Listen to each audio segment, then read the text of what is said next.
దేవుని కృపావార్త కొరకు ఎదురు చూస్తున్న మనందరికీ పరిశుద్ధ గ్రంథంలో నుండి ప్రభు ఇచ్చిన వాగ్దానాన్ని జ్ఞాపకం చేసుకుందాం. 1 పేతురు 5:10 కొంచెము కాలము మీరు శ్రమపడిన పిమ్మట తానే మిమ్మను పూర్ణులుగా చేసి స్థిరపరిచి బలపరచును. ఈ వాగ్దానం మీ పట్ల యేసు నామములో నెరవేరును గాక.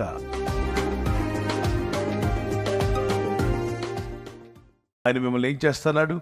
కొంచెం కాలము శ్రమపడిన తర్వాత తానే మిమ్మల్ని పూర్ణులుగా చేసి స్థిరపరిచి బలపరుస్తాడు.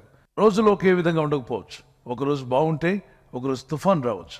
ఒకరోజు ప్రశాంతమైన వాతావరణం చాలా బాగుంటుంది. పిల్లలు బయట ఆడుకుంటూ ఉంటారు, ఆకాశ పక్షులు ఎగురుతూ ఉంటాయి. మరి మనుషులందరూ సంతోషంగా పనులు చేసుకుంటుంటారు. రైతులు తమ పనులు చేస్తూ ఉన్నారు. మరుసటి రోజున భయంకరమైన గాలి తుఫాను.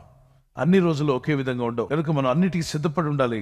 దేనికంటే ఎటువంటి పరిస్థితి వచ్చినా, ఎలాంటి ఛాలెంజ్ వచ్చినా జయించటకు సిద్ధంగా ఉండు. ఆర్థికంగా డబ్బు ఒకే విధంగా ఉండదు. డబ్బులు మారిపోతుంటే ఒకరోజు ఎక్కువ ఉండొచ్చు, ఒకరోజు తక్కువ ఉండొచ్చు, ఒకరోజు జీరోకి రావచ్చు. ఒకరోజు నువ్వు హీరో అవ్వచ్చు, నెక్స్ట్ డే నువ్వు జీరో అయిపోవచ్చు. కానీ భయపడకు, దేవుని మీద ఆధారపడు. ఎందుకు దేవుని మీద ఆధారపడాలి అంటే ఆయన ఎల్లప్పుడూ ఒకే రీతిగా ఉంటాడు. ఆయన చేయి పట్టుకున్న వాళ్ళని దేవుడు స్థిరంగా ఉంచుతాడు. తుఫాను వచ్చినా, ప్రశాంతంగా ఉన్నా, అన్నీ ఉన్నా, అన్నీ లేకపోయినా, వ్యాధి రోగాలతో ఉన్నా, ఆరోగ్యంతో ఉన్నా మీరు ఆయన చేయి విడిచిపెట్టకండి. దేవుడు సుఖదుఖములను జతపరిచినాడు. ప్రసంగి 7:14 జతపరిచాడట. భార్యాభర్తలను జతపరిచినట్టు మానవ జీవితంలో సుఖము దుఃఖము అనేవి జతపరచబడ్డాయి. ఒకవేళ అంత సుఖమే అనుకోండి, అంత ఆనందమే అనుకోండి, నరుడు దేవుణ్ణి మర్చిపోతాడు. నేనే దేవుణ్ణి అనుకునే భ్రమపడతాడు. మనిషికి గర్వం ఒక కలుపు మొలిసినట్టు మొలుస్తుంది. తెలియకుండానే అహంభావం వచ్చేస్తుంది. పక్కింటి వాళ్ళతో పోల్చుకుంటారు. ఒక కారు రాగానే పక్కింటి వాళ్ళ కారు వైపు చూస్తారు. ఆ కారు పాతది, మా కారు కొత్తది. అప్పుడే కొంచెం చిన్న గర్వం. మనం ఒక చిన్న బిల్డింగ్ కట్టినట్టునే పక్కింటి వాళ్ళు మనకంటే చిన్న ఇల్లు అనుకోండి, వాళ్ళకంటే మన స్టేటస్ ఇది పెరిగిపోయినట్టుగా భావిస్తారు. ఇది మానవ నేచర్. తనకు ఒక ప్రమోషన్ వచ్చింది అనుకోండి, ప్రమోషన్ రాని వాళ్ళందరి వైపు చిన్న లుక్ వేస్తాడు. ఏదైనా మేలు కలిగితే తెలుసు తెలియకుండానే మనిషి యొక్క స్వభావంలో అహంభావం వచ్చేస్తుంటుంది.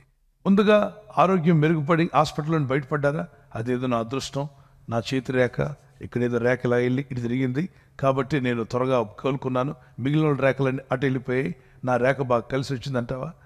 దేవుని బిడ్డలారా, చేతి రేఖలు చూసుకుని భ్రమపడే వాళ్ళు బోల్డ్ మంది. ఒక విషయం అలా అయితే నిక్ అనే వ్యక్తి ఉన్నాడు. అతనికి 2 చేతులు లేవు, 2 కాళ్ళు లేవు. మరి ఏ రేఖ చూసుకుని అతను బతుకుతున్నాడు? చేతి రేఖ చూడడానికి చెయ్యి ఉంటే కదా. చెయ్యి లేనటువంటి ఒక మొండంగా ఉన్నాడు.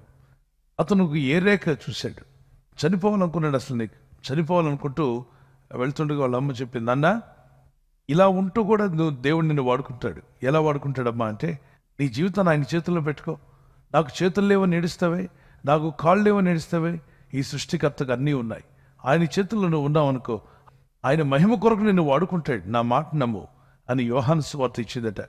యోహాను సువార్త 9వ అధ్యాయంలో ఒకతను పుట్టుకుతున్న గుడ్డివాడిగా పుట్టాడు. అతన్ని ప్రభు వెళ్ళి తాకి ఇలా నువ్వు స్వస్థపడదుగా అని చెప్పినట్టు స్వస్థపడతాడు. ప్రభు అన్నాడు, ఈ వ్యక్తి ఇలా పుట్టడానికి గల కారణం ఇతని పాపాలు కావు, ఇతని పితరుల పాపాలు కావు. మరి ఎందుకు ఇలా పుట్టాడు? దేవుని మహిమార్థమై. ఆ మాట స్ట్రైక్ చేస్తుంది నెక్కి. అంటాడు, మరి దేవుని మహిమార్థమై నేను ఇలా పుట్టానా?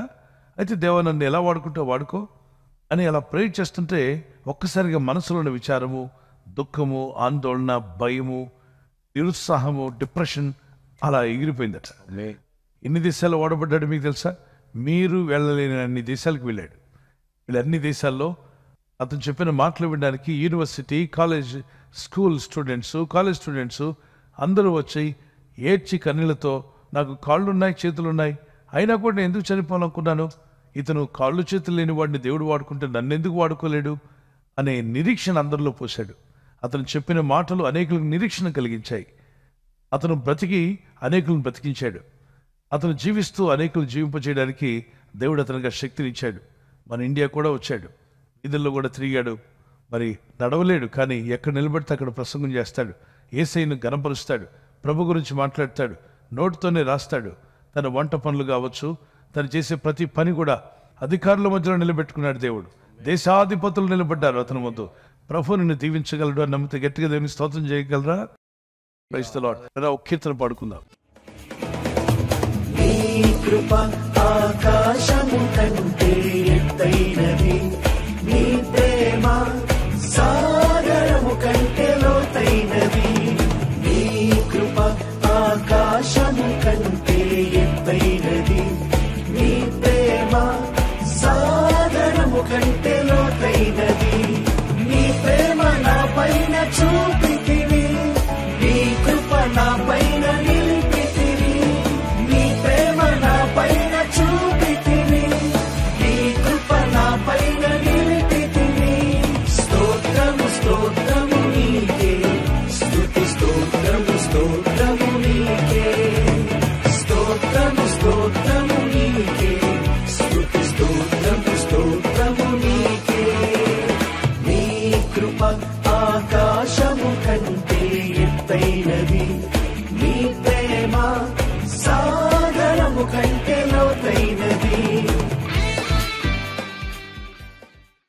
కారుమబ్బులు తొలకముందు పైన వెనక సూర్యుడు ఉంటాడు, చుట్టూ కారుమబ్బులు ఉంటాయి. ఈ కారుమబ్బు ఒక్కసారి విడిపోయింది అనుకోండి, ఏం ప్రకాశిస్తుంది? సూర్యుడు ప్రకాశిస్తాడు, వెలుగు ప్రకాశం. అలాగే ప్రస్తుతానికి రోగం అనే కారుమబ్బు నిన్ను కమ్మేసిందేమో, ఆర్థిక ఇబ్బందులు అనే కారుమబ్బులు నిన్ను కమ్మేసాయేమో, పరిస్థితులు బాలేదు, ఇబ్బందులు, రకరకాల కార్యక్రమాలు ఈ భూమి మీద జరుగుతుంటాయి.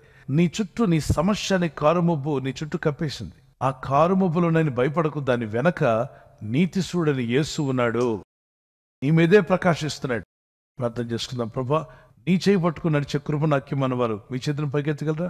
అయితే ఖచ్చితంగా దేవుడు మిమ్మల్ని విడవకుండా నడిపించి మీ కన్నీళ్లు తుడిచివేసి గొప్ప ఆశ్చర్యకార్యాలు మీ పట్ల యేసు నామములో జరిగించునుగాక.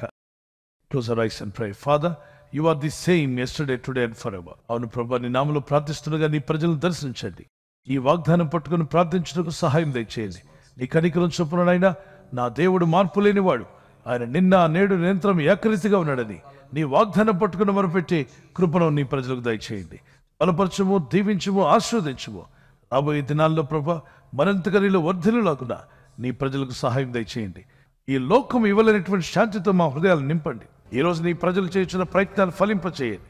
ఈ రోజు ప్రయత్నించబోతున్న శంకుస్థాపన అయిన, గృహప్రవేశమైన, ఒక బిజినెస్ ప్రారంభిస్తున్నా, ఉద్యోగ ప్రారంభానికి వెళ్తున్నా, ఒక మంచి కార్యక్రమాన్ని ప్రారంభిస్తుండగా, నేను వారి బిడ్డల వివాహం కొరకు ప్రయత్నాలు చేస్తుండగా, వారు చేస్తున్న ప్రయత్నాలు ఫలించలాగున మీ దూతలకు ఆజ్ఞాపించండి.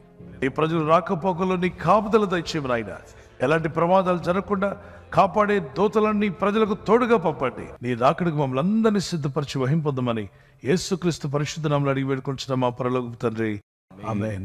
Life changing revival new year special family and youth blessing prayer meet లో కుటుంబాలుగా కలిసి పాల్గొందాం. తేదీ జనవరి 7వ తేదీ ఆదివారము. సమయం సాయంత్రం 5 గంటల నుండి. స్థలం JVN Gardens, BHEL cross roads, HP petrol pump వెనుక, లింగంపల్లి. దైవజనులు పిజే స్టీవెన్ పాల్ గారు నేరుగా పాల్గొని ప్రత్యేక వాక్య సందేశాన్ని అందించి అందరి కొరకు ప్రత్యేక ప్రార్థనలు చేసెదరు. అభిషేకంతో కూడిన శక్తివంతమైన వాక్య సందేశాలు, ప్రవచన వాక్కులు, లైఫ్ చేంజింగ్ టెస్టిమోనీస్ మరియు ప్రత్యేక ప్రార్థనలు. మరిన్ని వివరములకై 7799902107 కుటుంబాలుగా పాల్గొని దైవాశీర్వాదములు పొందండి. Don't miss it. అలాగే బర్త్డే, మ్యారేజ్ జరుపుకునేవారు happy birthday to you, many more returns of the day. God bless you. ప్రభు మిమ్మల్ని దీవించునుగాక. ఈ వాగ్దానం చదువుకోండి. యెహోషువ గ్రంథం 1:9. నీవు నడుచు మార్గం అంతట్లో నీ దేవుడైన యెహోవా నీకు తోడుగా ఉండను. దేవుడు ఈరోజు ఈ వాగ్దానంతో మిమ్మల్ని దీవించి మీ కుటుంబాన్ని ఆస్వాదించి బలపరచునుగాక. మీ కొరకు ప్రార్థన చేస్తున్నాం. అలాగే పెళ్లి రోజు జరుపుకునే వారికి happy anniversary day, many more returns of the day. God bless you. Deuteronomy chapter 16:15. నీ దేవుడైన యెహోవా నీ రాబడి అంతట్లోనూ నీ చేతి పనులన్నింటిలోనూ నిన్ను ఆశీర్వదించును. ఈ వాగ్దానంతో మిమ్మల్ని దేవుడు దీవించి ఆశీర్వదించాలి. మా ప్రార్థన. భార్య భర్తకు లోబడాలి, అది దేవుని ఆజ్ఞ. భర్త భార్యను ప్రేమించాలి, అది దేవుని ఆజ్ఞ. ఈ విధంగా ఉండడం వల్ల మీ కుటుంబం కట్టబడుతుంది.